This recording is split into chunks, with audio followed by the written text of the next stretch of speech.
Hello friends, আমি Rina. Welcome back to my channel. আপনারা সবাই কেমন আছেন? আশা করছি সকলে ভালো আছেন, আমিও ভালো আছি। তো বন্ধুরা, আগের দিনের ব্লগটা তো আমি বলেছিলাম যে আমরা কোথাও ঘুরতে যাচ্ছি।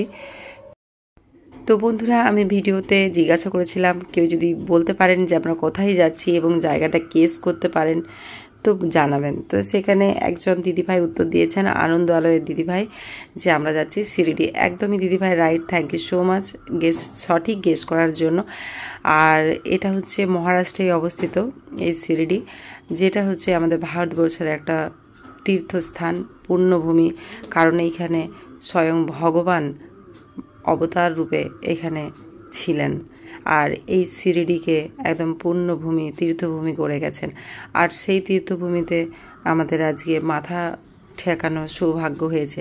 কখনো কল্পনা করতে পারিনি যে এই সাইনগর শিরিডিতে আসতে পারবো। তো স্বয়ং এটা সাই বাবারই কৃপা। আমরা এটা মেনে নিয়েছি যে সাই বাবার কৃপা ছাড়া কোনো কাজও কিন্তু হয় না, একদমই তাই। আমি 8 বছর আগে থেকেই কিন্তু চেষ্টা করেছি সাইনগর শিরিডিতে আসার, কিন্তু আসা হয়নি। তো আজ সেই সৌভাগ্যের দিন উপস্থিত, সেই জায়গায় আমি আসতে পেরেছি।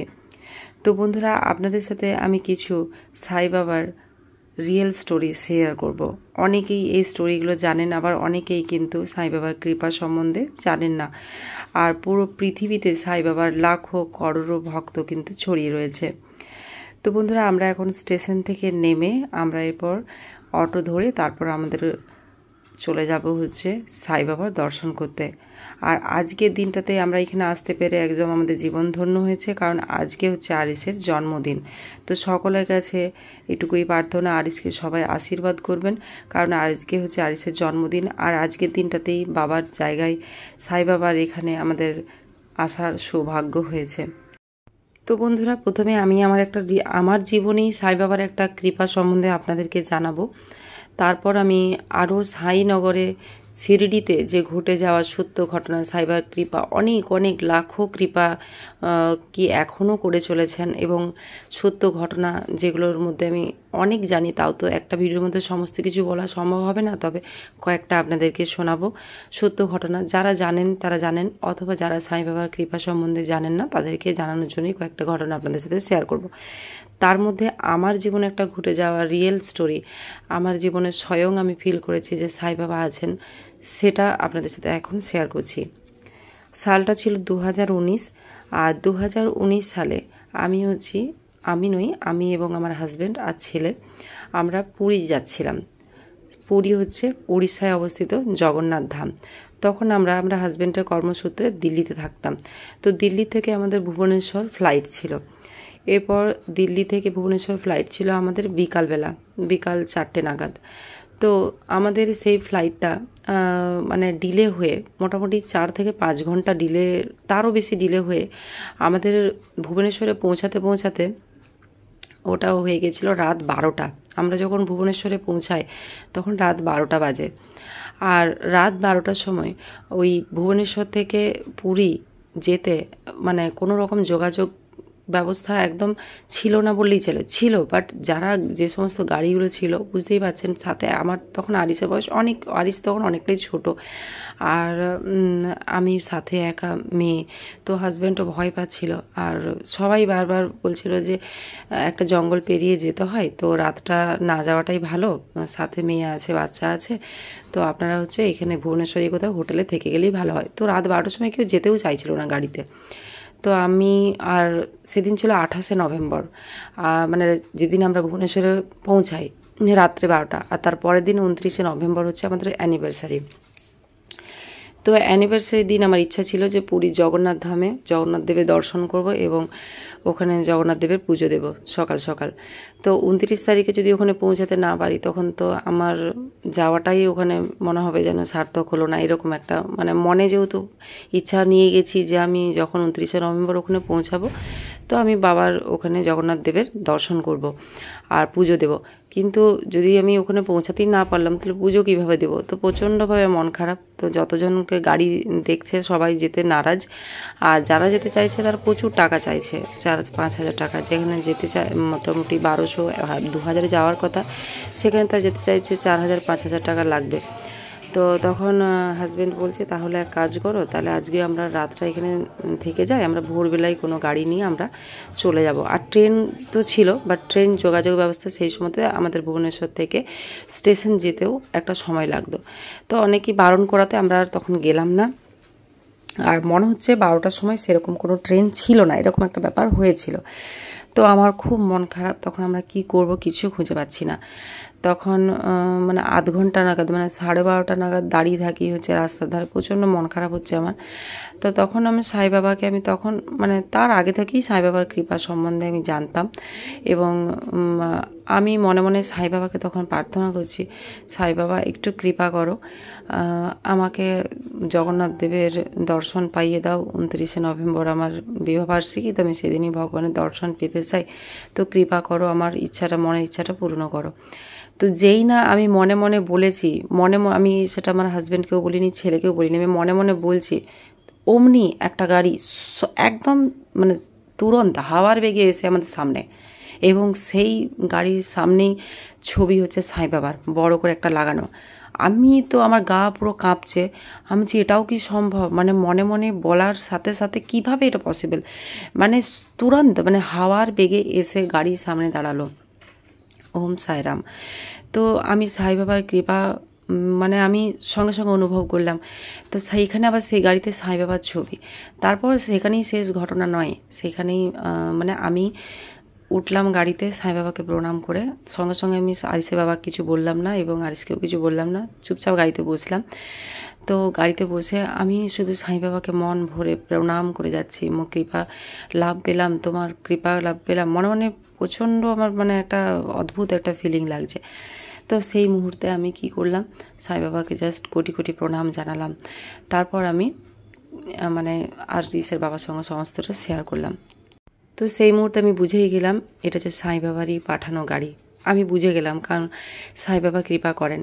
তো যাই হোক, আরও কী করে কনফার্ম হলাম যে সাই বাবারই এটা চমৎকার, কারণ হচ্ছে সেই গাড়িটা যে ড্রাইভার, সেই ড্রাইভারটা হচ্ছে কি কথা বলছিল, বলছে আমি হচ্ছে তো আসতাম না, আমার তো বাড়ি চলে যেতাম, তো আপনাদেরকে পৌঁছানোর জন্যই আসলাম। এই কথাটা শুনে তো আমি মানে চমকে গেলাম। আমি বলছি কেন? বলছে না, এত রাত্রে তো আমি ওইদিকে গাড়ি চালাই না, তো আমি তবু আসলাম। এই কথাটা বলে আর কিছু বললো না। তারপরে হচ্ছে আরও কথা বললো, তার একটা ফোন আসলো, তার তখন মানে ওয়াইফ ফোন করে তাকে বলছে, ফোনে শুনতে পাচ্ছি, কারণ হালকা কী ব্যাপার, তুমি তো বলেছিলে আজকে গাড়ি চালাবে না, আজকে আবার এত রাতের গাড়ি চালাতে গেলে। তখন বলছে না না, এক ভক্তকে আমার পৌঁছে দেওয়া দরকার ছিল। তো মানে সে হচ্ছে আবার মিডিলে গাড়ি দাঁড়া করালো, তার বউ আবার কোথাও থেকে খাবার পাঠিয়ে টিফিন বক্সে দেখলাম সে ভাইয়াটার হাতে দিল, এবং সে ভাইয়াটা বলছে আজকে আপনাদের জন্যই যাচ্ছি পুরী জগন্নাথ ধাম, নালে এমনি এত রাত্রে আমি যাই না। তো এই দেখুন দাঁড়ান, টিফিনটা আছে, তো গাড়ির মধ্যে আমি খেয়ে নেবো, একটা জায়গায় দাঁড়িয়ে একটু পেরিয়ে আমরা খেয়ে নেব। তো যাই হোক, আমি সেই মুহূর্তে আমি বুঝে গেছিলাম এটা সাই বাবারই চমৎকার। তো মানে সাই বাবার সম্বন্ধে অনেক অনেক শুনেছিলাম, তো আমি তখন মনে মনে স্থিরই করেছিলাম যে আমি হচ্ছে সাই বাবার মানে যেখানে এত বছর সাই বাবা কাটিয়েছেন, এবং সাই বাবা এখনও আছেন, কাটিয়েছেন কি বলবো, এই শিরডিতে পূর্ণভূমিতে সাই বাবা এখনও রয়েছেন আকাশে বাতাসে। তো সেই জায়গায় যদি দর্শন না করিতে জীবন আমার অসম্পূর্ণ রয়ে যাবে, সেই কারণেই আসা, আর এমন একটা দিনে আসা, আরিসের জন্মদিনে, এবং যে দিনটাতে আসতে পেরে আমাদের জীবন ধন্য হয়েছে, এবং আরিস সাই বাবার কৃপা পেয়েছে, আমরাও সাই বাবার কৃপা পেয়েছি। ওম সাইরাম। তো শিরডির সম্বন্ধে তো সবাই জানেন, তবে যারা জানেন না তাদের সম্বন্ধে একটুখানি বলে রাখি। কারণ শিরডিতে সাই বাবা প্রথম আসেন, সাই বাবার তখন বয়স মাত্র 16 বছর। আর সাই বাবা কোথা থেকে আসেন, কোথায় সাই বাবার বাড়ি, মা বাবার নাম কি, সাই বাবার কোথায় অ্যাকচুয়াল কেউ কিচ্ছুটি জানে না, কারণ সাই বাবা স্বয়ং ভগবান। তো সাই বাবা কোথা থেকে আসেন কেউই জানেন না। তো হঠাৎ একদিন গ্রামবাসীরা, শিরডির গ্রামবাসীরা দেখে নিম গাছের নিচে এক যোগী, 16 বছরের একটি যোগী একদম ধ্যানে মগ্ন, আর পুরো আলো প্রভা বেরোচ্ছে একদম চারদিকে। তো সেই গ্রামেরই প্রথম হচ্ছে যিনি সাই বাবাকে দেখেন, দর্শন করেন, তিনি হচ্ছেন মালসাপতি। মালসাপতি হচ্ছে শিরডিরেরই একজন পণ্ডিত। তো সেই একটি খান্ডবা টেম্পেলের পণ্ডিত, সেই খান্ডবা টেম্পেলটাও এই একটা ভিডিওতে আপনাদের সাথে শেয়ার করবো বন্ধুরা। তো যাই হোক, তখন মালসাপতি প্রথম হচ্ছে সাই বাবাকে দেখেন এবং তিনি অনুভব করেন ইনি হচ্ছেন যে সে কোনো আমাদের মতো সাধারণ মানুষ নন, ইনি একজন হচ্ছে ভগবান। তো যাই হোক, তো সাই বাবা যখন ওই নিম পেড়ের নিচে বসেন তখন সাই বাবাকে সবাই অদ্ভুতভাবে দেখতে থাকে। পুরো শিরডিবাসী বলতে থাকে কে এই সেই বালক, এত কম বয়সী আর পুরো চারদিকে একদম পুরো আলোর প্রভাবে হচ্ছে, সবাই অবাক। হ্যাঁ, তো হঠাৎ সেখানে সব মানুষ উপস্থিত হয় এবং সাই বাবাকে অনেকে খেতে দিতে চান যে কিছু তুমি খেয়ে নাও বাবা করে খেতে দিতে থাকেন, কিন্তু কিছু খায় না, কারণ সাই বাবা তখন সেই যে নিম গাছটি নিচে ছিলেন সেই নিম পাতাগুলি খাচ্ছিলেন। তো বলছে এ তো নিম পাতা কেন খাচ্ছ, আমার দেওয়া রুটি খাও। বলছে না, নিম পাতাতেই আমার পেট ভরবে, এ তো নিম পাতা নয়, এ তো মিষ্টি, এ তো চিনি। তো বলছে নিম পাতা কি কখনো চিনি হতে পারে? তখন ওই পাতা নিয়ে তখন মালসাপতি আরও অনেকে খেয়ে দেখছে, পুরো এ তো নিম পাতা নয়, এ তো একদম পুরো গুড়ের মতো মিষ্টি। তো তখনই বুঝে যায় এই যে সে বালক নয়, স্বয়ং ভগবান। কিন্তু প্রত্যেক জায়গাতেই প্রত্যেক যুগে কিছু খারাপ মানুষ থেকেও গেছে, এই যুগেও আছে, আগেও ছিল। তো সেই সময়তে একজন ওই গ্রামেরই মুখিয়ার জন্য ওই সাই বাবাকে শিরডি থেকে মানে চলে যেতে বাধ্য করা হয় যে তোমাকে এই গ্রাম ছেড়ে চলে যেতে হবে, তুমি হচ্ছে ফকির, তুমি হচ্ছে কোনো ভাওতাবাজি করছো। ঠাকুর ভগবানের সম্বন্ধে উল্টোপাল্টা বলে ভগবানকে যেতে বাধ্য করেন। কিন্তু যে রাতে সাই বাবা যায়, অদ্ভুত সেই রাতে ঘটনা ঘটে। শিরডি ছেড়ে যে সাই বাবা যাচ্ছেন, প্রচণ্ড রকম ঝড় বিদ্যুৎ, কিন্তু শুধুমাত্র সেই নিম গাছের নিচে একমাত্র বৃষ্টি হয়নি, বৃষ্টি পড়েনি। তো সাই বাবা সেই রাত্রে শিরডি থেকে চলে যান। আবার বেশ কয়েক বছর পর আবার শিরডিতে চলে আসেন বরযাত্রীর সাথে, একজন মুসলিম ভাইয়ের সাথে সেখানে মানে পা রাখেন শিরডিতে। তবে এইবারে তিনি থেকে যান আর যাননি। তো দ্বিতীয়বার যখন শিরডিতে সাই বাবা আসেন তখনও কিন্তু সাই বাবার পরীক্ষা নেন, কারণ সেই গ্রামেরই মুখিয়া। তো বলছে তুমি হচ্ছে ঢুঙ্গি বাবা, তুমি তো অন্য কেউ, কোথা থেকে উড়ে এসে আমাদের এখানে জুড়ে বসছো, আমাদের গ্রামের মানুষদেরকে ভাওতাবাজি করছো। তখন মালসাপতি আরও গ্রামবাসীরা, শিরডির গ্রামবাসীরা বলছেন না, ইনি হচ্ছে না পরমেশ্বর, স্বয়ং ভগবান, সেটা আমরা ফিল করছি, তুমি না বুঝতে পারলে হচ্ছে হবে না। তখন বলছে যদি তাহলে, তখন সাই বাবা বলছেন যে এখানে দেখো নিম গাছের পাশেই দেখো এই জায়গাটা মানে মাটিটা খুঁড়লে দেখো 5টা প্রদীপ প্রজ্বলন পাবে। তো যেখানে সাই বাবা বসেছিলেন তার পাশটাতেই হচ্ছে যেই মাটি খুঁড়ে তখন দেখছে সেই মাটির নিচ থেকে বেরোচ্ছে কত ফুট নিচের থেকে 5টা প্রদীপ জ্বলছে। তখন সবাই বুঝে গেলেন যে স্বয়ং ভগবান। তো সেই জায়গাটা এখনও আছে না, সেই নিম গাছ আমরা দর্শন করেছি। তো আর সেই নিম গাছের পাতা হচ্ছে মিষ্টি, তেতো নয়। সেই নিম গাছ, সেই স্থান হচ্ছে গোরস্থান। আর সেখানটা হচ্ছে সবাই মাথা ঠেকায়, আর সেখানে বলে দর্শন করলে মনের বাসনা জানালে সেই মনের বাসনা পূর্ণ হয়। তো বন্ধুরা, এরপর আমি আরও কয়েকটি বেশ ঘটনা আপনাদের সাথে শেয়ার করব, সত্য ঘটনা। এইখানে শিরডিতেই ঘটে যাওয়া, সেটা সাই বাবা যখন এখানে কৃপা সবাইকে দিয়েছেন, আশীর্বাদ করেছেন সেই সময়কার। তো শিরডিতে একবার দেওয়ালির সময় সাই বাবা দোকানে যেতেন বা কারো বাড়িতে গেলে কিন্তু সাই বাবার কাছ থেকে কেউ পয়সা চাইতেন না। তো সাই বাবা একবার দেওয়ালির সময় এক দোকানে যান এবং একজন দোকানদারের কাছ থেকে তেল খুঁজেন দেওয়ালির সময় যে প্রদীপ জ্বালাবে। কিন্তু সেই লোকটা এতটাই বদমাইশ যে সে দেখছে তো সাই বাবার কাছ থেকে পয়সা নিতে পারবো না, তো আমি তেল দেবো না, বলেছিল তেল শেষ। তো তেল শেষ বলে সে চলে যায়।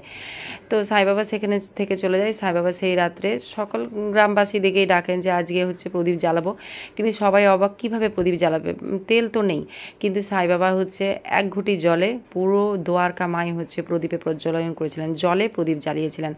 তো সাই বাবার এরকম অনেক অনেক মানে অদ্ভুত অদ্ভুত যে কৃপা আছেন এবং সেগুলো মানুষ হচ্ছে ফিল করেছেন, এখনও করছেন। এখনও প্রত্যেকটা মানুষের জীবনে সাই বাবার কৃপা কিন্তু মানে হয়ে চলেছে। আমার জীবনেও এখানে এসে একটা আমি কৃপা পেয়েছি এখানে এসে শিরডিতে, সেটা আমি পরে কখনো শেয়ার করব, এখন শেয়ার করব না, কারণ এখন মানে শেয়ার করার সময় হয়নি, সেটা পরে করব। কারণ সাই বাবা যা আছেন সেটা আমিও ফিল করেছি এবং আমি নিজে প্রত্যক্ষভাবে সেটা বুঝতে পেরেছি।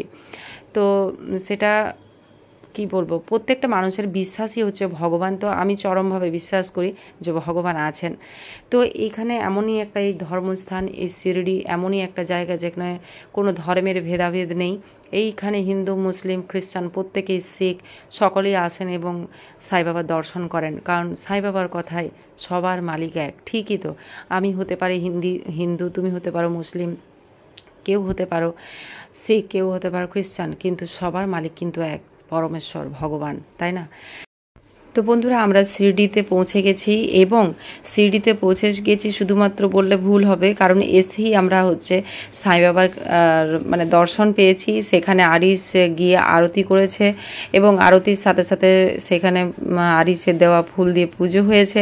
তো আমরা সেটাও ভাবিনি যে আজকে সত্যি করেই আজকের দিনটাতে এটা আমরা পাবো, কারণ আমরা এসছি মোটামুটি নেমেছি শিরডিতে 11:30টার সময়, 11:30-এ। তারপরে আমরা হোটেলে না গিয়ে একদম মন্দিরে চলে যাই এবং তখন দেখি আরতি শুরু হয়েছে। তো তখন ঠাকুরকে জাস্ট মনে মনে প্রে করছিলাম, ঠাকুর তোমার যেন আজকে আরিস আশীর্বাদ পরে, তোমার যেন আরতি করতে পারে। তো আরিস আরতি করতে পারলো এবং আরতি করার পর আমরা হচ্ছে এটা হচ্ছে সন্ধ্যাবেলা, একদম সন্ধ্যাবেলা আমরা চলে এসেছিলাম মেইন যে টেম্পল সেখানে সাই বাবার দর্শন করতে। দর্শনও পেয়েছিলাম খুব ভালোভাবেই। তো বন্ধুরা একদম এটা নাইট টাইম, এটা মোটামুটি রাত্রে 10:30 11টা বাজছিল। তখন আমরা এখানে একজন বুড়ি মাকে এখানে রাত্রের আমরা খাবার দিয়ে তারপর আমরা খাবার খেয়েছিলাম। তো আজকের ভিডিওটা এই পর্যন্তই। ওম সাই রাম, সকলে ভালো থাকবেন, সুস্থ থাকবেন। Thank you so much for watching.